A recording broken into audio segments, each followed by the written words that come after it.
So I got a pretty random phone call today. It was from a clothing store that I had patronized several months ago, and they said they were just calling to see how I was doing during this crisis.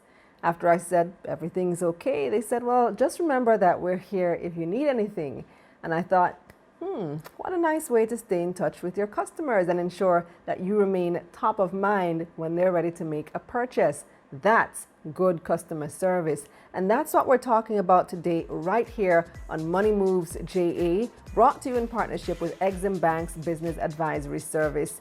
I'm Kalila Reynolds, and I've got a lady who wrote the book on customer service, literally. Keep watching to find out more.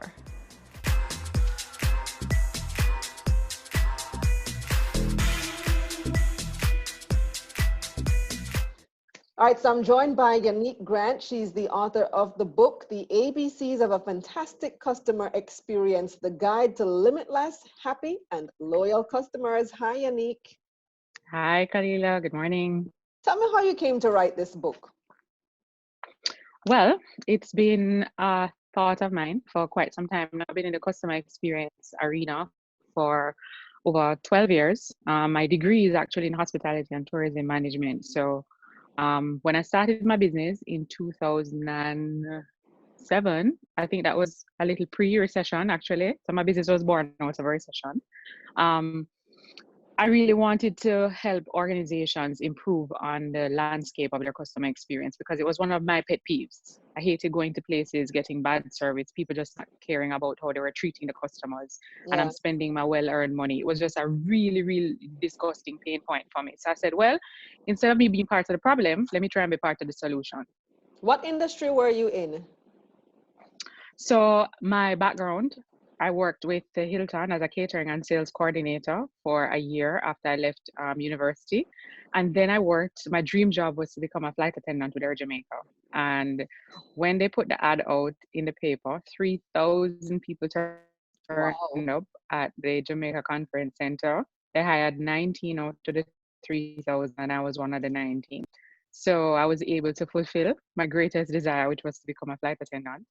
And so after Air Jamaica started to experience financial difficulties, they actually employed, what was it, the last in first out method. So because we were the last set of people to be hired, from a financial standpoint, it would have made sense to get rid of us first. So we were laid off. And it was out of that experience that I started to think about what I really wanted to do. That, and I was a first time mom because after I left Air Jamaica, I got pregnant with my daughter. So I started the business when she was about 2. That will And that motivate you was to pretty try much, find income, huh? yes, it will. It will for sure. And at the time when I started the business, I was working with Donna Duncan Scott. She's the most awesome boss that anybody could ever have. And she gave me a book called The Secret for my 26th birthday. And that book transformed my life. It's by Rhonda Byrne, and it talks about the law of attraction, that whatever you think about comes about. And it's Very just popular important for you book to in surround yourself. bookstores. It's always there. You always see that book in Exactly. bookstores. Exactly. She actually released a movie for the book that came out last month, actually. So those are the things that basically catapulted me to get into customer experience. And I mean, I love it, and I've been in it ever since. So I said, okay, I wanted to put everything into practice, and so I wanted to write a book. And I wanted to write something that was manageable, not something too thick and overcoming, especially knowing that I know my Jamaican people don't like to read. So the book is pretty, it's small. It's about 42 pages in length. It's the ABCs of a fantastic customer experience. And each letter in the alphabet, because there are 26 letters in the alphabet, are listed in the book with different traits and characteristics that you can utilize to enhance customer experience in your business. So whether you're a big organization, let's say, for example, like a Victoria Mutual or a National Health Fund, you could purchase a copy of each for your employees as their little Bible and reminder. Let's say you're a small company, you only have 5 people. You can't afford to hire a consultant, you just can't afford the expense. You could purchase one copy, and maybe when you have monthly or weekly meetings, you could use this as a resource tool to focus on, let's say, for example, communication, which is a big thing in customer service, and to enhance the customer experience. And you talk to the team members about what the book has to speak about as it relates to communication. Maybe you find a YouTube video to back up what you're talking about. And that's what you would focus on for that week as it relates to enhancing your customer experience. So it really can work for small and large organizations. So give us your top 3 tips for customer service, because like you said, it was a pet peeve of yours, a pain point. It is for many, many, many, many Jamaicans always complaining about customer service. Give us your top 3. So especially now, I think even in the time that we're operating in now with this coronavirus and, customers having to limit their face-to-face interaction with organizations, I think being responsive is the number one thing that organizations should focus on. So I think when we were talking prior to this interview, I had mentioned to you that a lot of organizations have now put WhatsApp as a feature of how their customers can get in touch with their business. But I find what they're lacking is nobody's actually monitoring that channel for WhatsApp. So you'll message, case in point, 2 weeks ago, I had to WhatsApp a prescription from a helper to a particular pharmacy, and I sent the message at 10:35 a.m. and they didn't respond until after 2. And I mean, this is a platform where people expect you to be responsive. If you're going to put out that you're facilitating orders or questionnaires or queries or whatever it is via WhatsApp, you have to be responsive. So I think that's really critical for the organizations to be responsive. Yesterday, I had a similar experience. Yanique, because there was a particular company that was advertising that you could WhatsApp your order as well. It was a food item. So I WhatsApped the order probably like 5 minutes past 3 o'clock, and I didn't get any response. So I'm wondering, I wonder if they received the order. Showed up at the place, and turns out they closed at 3 o'clock. But the WhatsApp message had the 2 blue ticks on it. So I know that the message was read, but they didn't respond. They could have easily just said, hey, we close at 3 now, and it saved me a trip to that particular place. Or what they could also do is just utilize the automatic response feature, so that whenever you get a message past a certain time, you get an auto response that we're closed now and we open back whatever our business hours are. Simple things like that. Exactly. So really utilizing the features of these different channels that they're using. And next big thing is most organizations, especially the bigger ones, if they have a really robust website, especially like how everybody's doing everything online now, they have this feature called live chat. Yesterday, tried to reach out to one of my banking institutions, and I clicked on the live chat button, and I sat on that computer for 30 minutes, said hello, no response.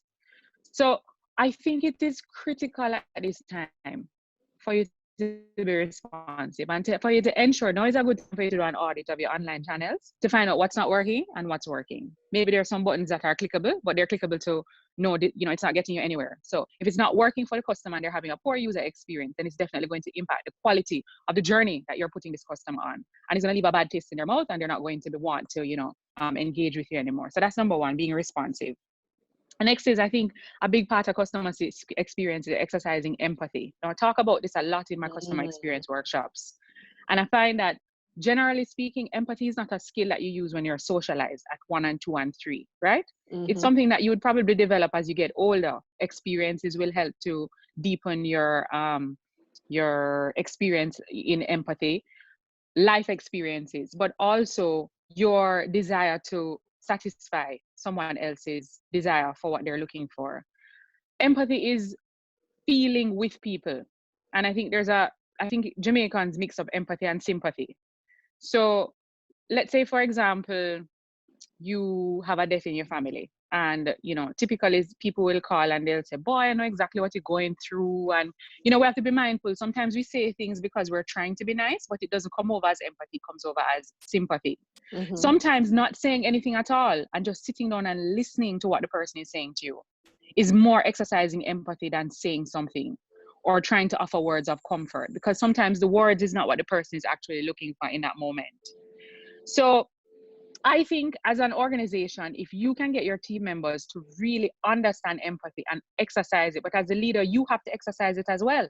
Empathy means during this time, you need to try and figure out what your team members need. How can you show them empathy as it relates to maybe how they're managing their families at home, how they're juggling their work from home, how they're balancing, just not expecting them to be all that they were when they were physically in the workspace, because the reality is we're all having challenges adjusting to this new normal. And as many programs that I've watched over the last couple of weeks says, this isn't going to change. It's going to be pretty much like this for a very long time. So we really have to adjust and try to exercise empathy as much as possible. And then I think you said 3, right? Yes, give me the third one. So you have being responsive, Yes. empathy, and number 3 would be Hmm. what? Number 3 is, so in customer experience, things are going to go wrong. Yes. And when things go wrong, I find a lot of organizations don't handle this properly. I think you need to have a communication response plan. Mm, No, not responding when something goes wrong. So for example, let's say I went on your page, I had a bad experience with you, and I wrote, lots of negative things about my experience, and then you delete the comment. mm-hmm. Deleting a comment, not responding to a comment is not the strategy to handle the situation. What you need to do is migrate the customer off of that public platform and have a one-on-one interaction with them to try and quell the situation. But Mm-hmm. most importantly, don't delete it, because we're in a period now, Kalila, where people can screenshot the post Mm-hmm. that I would have made. They can take that screenshot and repost it somewhere else. So you deleting it thinking, Absolutely. oh, It's gone it's away gonna and it's not. disappear. And it only makes you look And even worse because if I exactly. screenshotted it and post it and then somebody goes on your page and it's not there, then it's obvious that you deleted the comment and it looks like you're trying to hide something. Exactly. So I think it's important for you to have a communication response plan for when things go wrong. What are you going to say to the customer? How are you going to apologize? What strategies are you going to take to make it better? And your team members need to know what that response plan is. They need to know what to do when things go wrong, because the reality is things will go wrong. We're not perfect. We're human beings. And sometimes we may say or do things not intentionally, but to the customer, it's perceived as a negative experience. And one of the things we have to realize is perception is reality to the person that perceives it. So even though my intention is to give you great service, if you think you got bad service, that's your reality. Yanique, how do you as a business remain engaged with your customers? Let's say you're in retail, so you're selling particular items and your business depends on customers walking in that door. But in this time of social distancing, you're not getting that foot traffic that you used to get. How do you remain engaged with your customers in this time? So if you're in retail and you are used to customers walking in, you have to figure out a way to get in touch with them outside of the face-to-face interaction. And so the online experience is definitely something that you have to look into, whether it's through social media, you have Instagram, you have Facebook, or you're going to use your website and have an e-commerce platform attached to it by which your customers can actually purchase items, or you're going to have a delivery option where they can still purchase their things through you, whether it is they call in the order or they WhatsApp in the order or they direct message in the order, and they can come and pick it up. Or you have a delivery option where you form collaboration or alliance with a delivery company and have them deliver it to the customer. So there are many different options that you have that you can migrate the service offline. But what we need to do is we need to ensure that we translate that same seamless and effortless experience that they would have had face to face into the offline experience, the online experience, sorry. So if you're delivering something and your timeline, let's say when I come in store, it doesn't take me more than 5 minutes to come in, pick up a shirt or, whatever it is I'm picking up that's retail. And it's pretty much, go to the cash register, cash and move out. The same experience needs to exist if you're going to have the customer come and pick it up, or if you're going to choose a delivery method. They need to see where the order is along the way, similar like the Amazon experience. So you can see where your package is. You can see that it was picked up. You can see that it's going to be delivered within 5 minutes, so that they feel in control of their experience. It needs to still be an effortless experience for the customer, even though it's not face to face. Hmm. I said in the introduction to this video, Yanique, that I got a phone call from a business that I patronized some time ago, just reminding me that hey, we're here in case you need anything, and when you are ready, because you might not be spending money right now, but when you are ready, we're still here, and you can just drop by and check out our stuff. Is that a good Mm-hmm. idea? A good approach? Well, I think their intention was good, of course, because they want to keep front and center of mind so that they know, they remind you that they're still in existence. However, you don't have to come over with a hard sell for customers now, because people are watching their cash flow very much, and they're only spending on things that are considered to be urgent and Right. important. So the reality is, if we're operating from home, there's so many clothes you can wear in your home. You know what I mean? So you're pretty much wearing the same clothes over and over. So, but let's say, for example, you're more of an essential service, like let's say maybe you are offering stationery, for example. Let's say you're selling inks for printers. You would still want to remind your customers that you're still in existence, because if you have children and they're going to school and they have to be homeschooled and they may need to print things from time to time, your printing services or the ink or whatever it is that you supply would still be relevant to customers. So you'd still want to keep front and center of mind. Maybe you could offer a discount. Probably you could even look at a loyalty program now to say this customer has been shopping with you for X amount of years, and as a result of that, they're entitled to a discount, and you could, pretty much offer different things. Many organizations are offering alliances, free options. There's a calendar app that I use that their integration is with Zoom, and they're offering free integration until the end of June. So there are options out there. There are options out there for you to ensure that you are actually giving some value to your customers and not letting them feel stressed about using your service. These are all really good tips, Yanique. I feel like I could talk to you all day and you'd never run out. But you have a whole alphabet there. Yes, I do. I have a whole alphabet. So head on over to Amazon. It's available in paperback and ebook. It's a great tool. It can definitely help you during this period. And I mean, customer experience is even more relevant now that we're all heading into a recession, because that's what's going to set you apart. Is the book in local bookstores too? It's not as yet. I'm hoping to get it in local bookstores maybe by the end of June. So I'm working on that. Okay, but for now on Amazon. But then if you have people in Jamaica who want to buy it, it's probably more convenient to find you and purchase a copy in person than buying that it is Amazon, correct. wouldn't it be? That is correct. So they can reach out to me on any of my social platforms, and I can definitely get them a copy directly. Awesome stuff. Thanks for joining me, Yanique. You're welcome. Thank you, Kalila. All the best with your book. So check her out on social media and you can see the links below. That's it for this episode of Money Moves JA, brought to you in partnership with Exim Bank's Business Advisory Service. Check out their website, eximbankja.com. And if this information has helped you in any way today, please spread the news and share with a friend. Also, like this video so that YouTube shows it to more people, and subscribe to this channel. I'm Kalila Reynolds. Stay safe.